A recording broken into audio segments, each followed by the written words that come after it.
Hello everybody.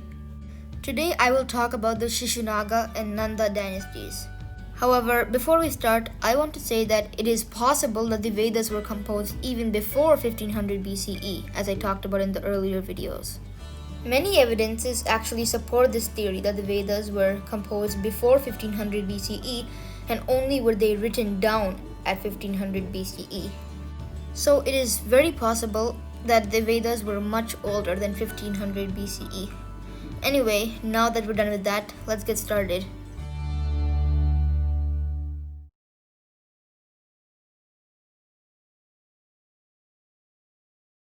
Around the same time that Buddhism and Jainism were gaining influence in India, the new Achaemenid Empire, which was a Persian empire, soon threatened the borders of the Indian kingdoms.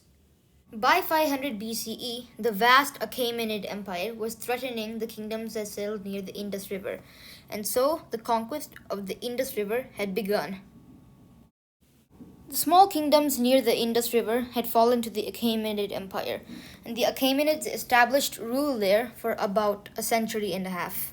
Meanwhile, in modern-day Bengal, Magadha, which was a small but still powerful kingdom, was being ruled under the Haryanka dynasty. However, around 413 BCE, a Magadhan courtier by the name of Shishunaga killed the last Magadhan king that belonged to the Haryanka dynasty. This established the Shishunaga dynasty, named after himself. Under Shishunaga, the Shishunaga dynasty conquered the kingdom of Avanti. A rebellion in the heartland of Avanti caused the Avanti kingdom to weaken. Then the Shishunaga dynasty easily annexed their territory. The two main important cities in the Shishunaga Empire was Vaishali and Rajagriha. Rajagriha was the capital. Around this time, the Cheras, Cholas and Pandyas of modern-day Kerala and Tamil Nadu, which are provinces in India, start to form. The Cheras, Cholas and Pandyas don't get much significance until much later, but the first original kingdoms started during this time.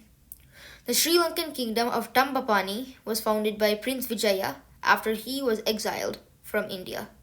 Back in the Shishunaga Empire, after Shishunaga, the founder of the Shishunaga Empire, finally died, his son Kalashoka took over the throne. Not much is known about Kalashoka. However, it is known that he organized many Buddhist councils and he promoted Buddhism in the Shishunaga dynasty. He is also known for shifting the capital from Rajagriha to Pataliputra. Pataliputra would remain the capital of the Shishunaga dynasty until its end. It would remain the capital not only for the Shishunaga dynasty, but for almost every dynasty that would rule here until around 500 AD. Kalashoka was soon assassinated and the kingdom fell into chaos. It is believed that Kalashoka's son, Nandivardhana, succeeded him, and after him, his son, Mahanandin, succeeded him. Under these two kings, the Shishunaga Empire grew very weak. These two kings were also very unpopular. Finally, Mahanandin's son, Mahapadmananda, assassinated his father, Mahanandin, for power. He then started the new Nanda Empire, and his capital remained at Pataliputra. Mahapadmananda, who already inherited a vast empire that was conquered by the Shishunagas earlier, decided to expand his kingdom to the west. He conquered many of the Mahajanapadas that were ruling in central India, and he defeated the province of Kalinga.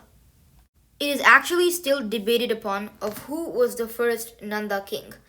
However, most of the Puranas state that Mahapadmananda was the king of the Nanda Empire. However, Buddhist texts state that Ugrasena was the first king of the Nanda Empire. In Hindu texts, they mention that Ugrasena was the son of Mahapadmananda, but not the first king. The Nanda Empire was created somewhere around 345 BCE. After Mahapadmananda or Ugrasena's death, their 9 sons ruled. Unlike Mahapadmananda, these 9 sons were very corrupt and they were very weak. Around 330 BCE, the Persian Empire that has been ruling near the Indus River finally got demolished by Alexander the Great. Alexander the Great was a Greek and Macedonian king. Alexander the Great now threatened the borders of India. Alexander the Great defeated a king of a small kingdom near the Indus River. The king's name was Puru, but they called him Porus in Greek. He defeated him at the Battle of VEDAS-BEFORE. Later, though, Porus became a very good friend of Alexander the Great. However, Alexander did threaten to expand into the Nanda Empire and into all the Indian subcontinent. However, Alexander's army was very tired, and they did not want to continue expanding. And the Nandas also had 200,000 warriors, which was a very large number at the time, while Alexander barely had any. Because of these reasons, Alexander the Great could not invade the Indian subcontinent. Just a few years later, Alexander the Great died, and the areas where he conquered near the Indus River became the new Seleucid Empire, which was Greek, but it was led by a new Greek king called Seleucus. However, the Nanda Empire's peace did not last long. It was led by a very cruel king called Dhanananda.